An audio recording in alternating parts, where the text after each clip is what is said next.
Bon dia. Abans de res, admetre que quan una persona diu que és creadora de continguts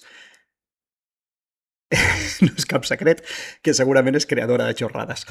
Però els continguts digitals existeixen i n'hi ha de molts tipus i es poden crear i en aquest vídeo us intentaré explicar diferents tipus de continguts digitals, quins programes fer-los servir, podem fer servir per crear-los i per difondre'ls. Vale? Més enllà de la broma al principi, normalment ara avui es fa servir el terme de creació de continguts per temes de xarxes socials. Vale? La gent que està els youtubers o els instagramers o els tiktokers que estan allà xerrant o fent streaming de videojocs, doncs normalment es refereixen a això.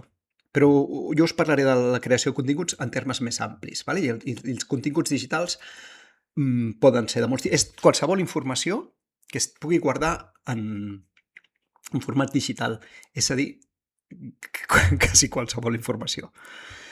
L'exemple més típic i més clàssic, el text. Vale? Un email és un contingut digital. Un missatge de WhatsApp, de Telegram, és contingut digital. Llavors, si voleu escriure text hi ha mil eines, i es pot fer directament des d'un blog o el que sigui. Però si el voleu editar una mica i donar-li una mica de format i corregir l'ortografia, segurament voleu fer servir un processador de text. Vale? Les eines per editar text una mica més enllà de lo bàsic es diuen processadors de text. El més famós, us enllaçaré tots els cursos aquí sota, a la descripció del vídeo. Vale?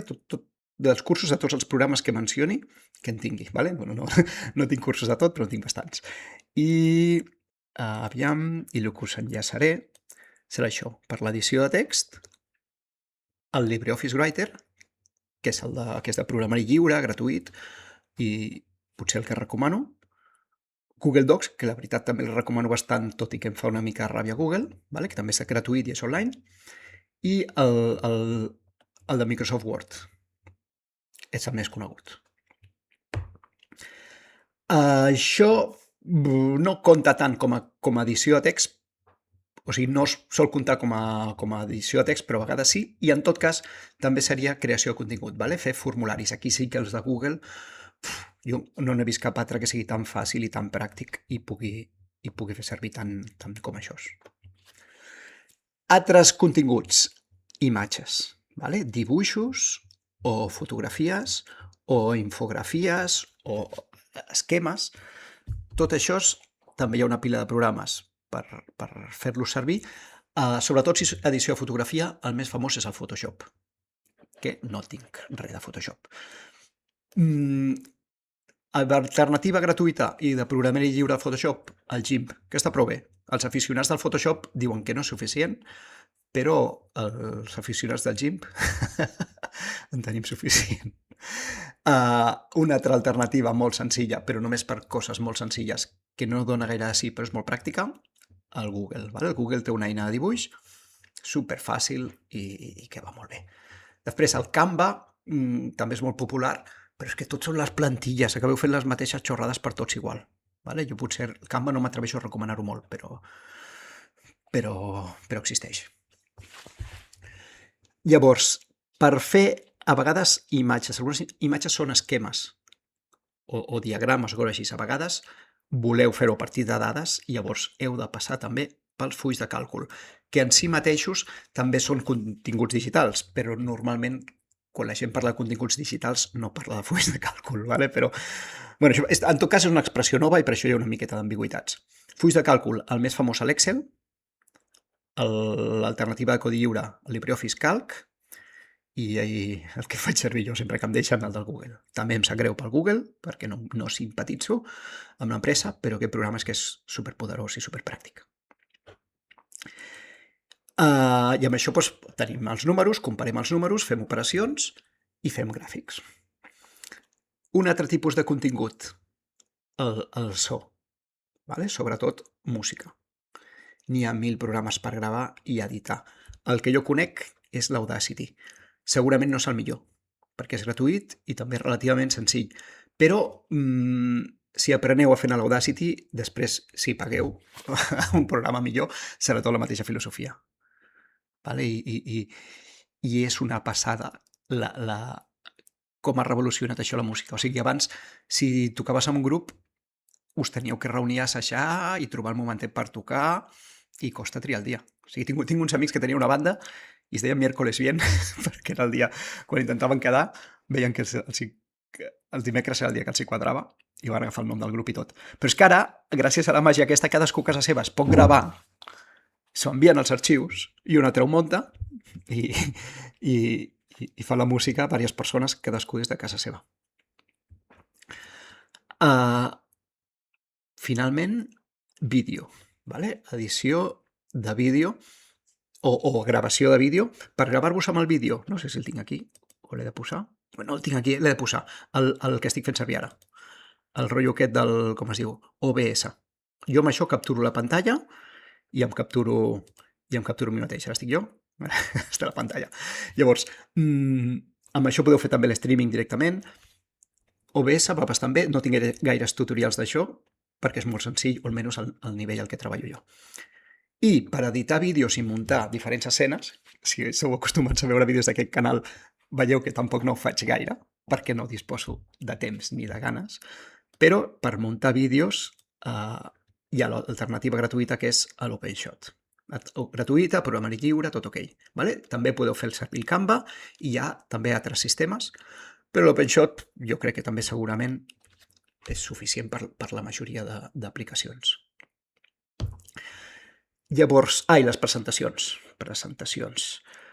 Amb el LibreOffice Impress, l'alternativa programari lliure, amb el Google Slides, l'alternativa de Google superpràctica i supersenzilleta i bueno, que amb això també aneu bastant sobrats, o el PowerPoint, que és el clàssic. Després hi ha també, no crec que no en tinc cap, no, Genially, hi ha altres històries que fan que es mou tot i que és molt divertit, però bueno, per qui li agrada, perquè té el seu públic, ¿vale? Jo recomano tampoc, no cal que es mogui tot per fer una presentació, no perquè es moguin les coses serà més interessant.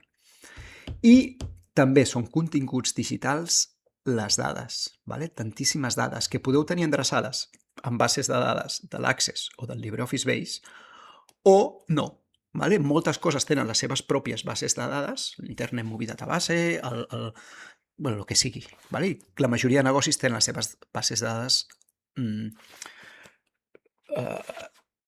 específiques ja construïdes per ells.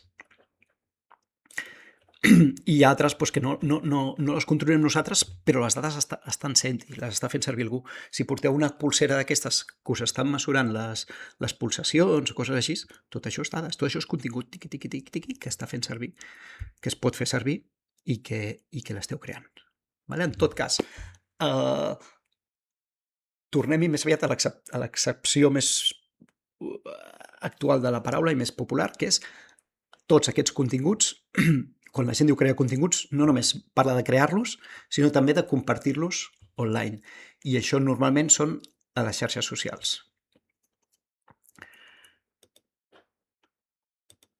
Tinc algun vídeo de xarxes socials també aquí. Bueno, YouTube, ¿vale? Que això sí que ho tinc una mica per la mà, i sí que tinc bastants vídeos explicant tant com a usuari, bueno, bastants no, poquets, però alguns, com a usuari i com a productor de vídeos. Si voleu fer vídeos, tinc 4 truquets.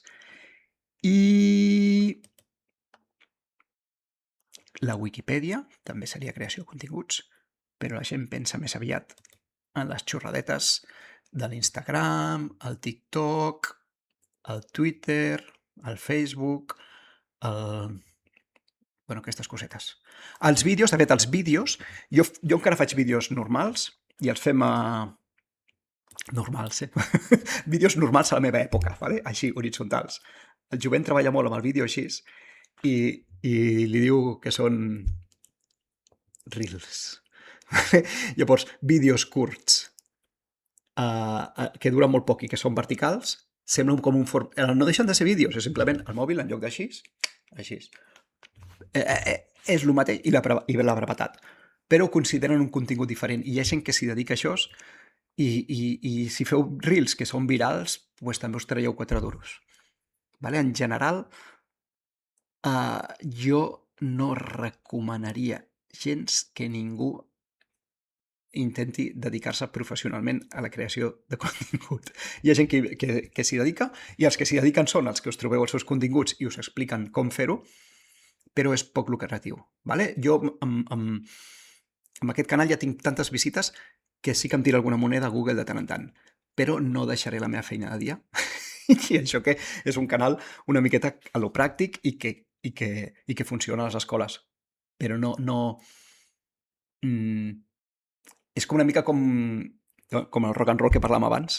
Estava molt maco, feu el que vulgueu, gaudiu, però les probabilitats de que us permetin lucrar-vos comparat amb una feina tradicional són modestes. Vale? Cadascú, Llavors, si voleu anar igualment, que ningú us esclafi els vostres somnis, Foteu-li. Cadascú. En tot cas, això és la creació de contingut, això és com compartir-lo. Us enllaço sota aquest vídeo totes les llistes, o unes quantes llistes, amb explicacions de concretament com fer servir aquests programes per crear els vostres continguts digitals. Vinga, ens veiem, fins aviat.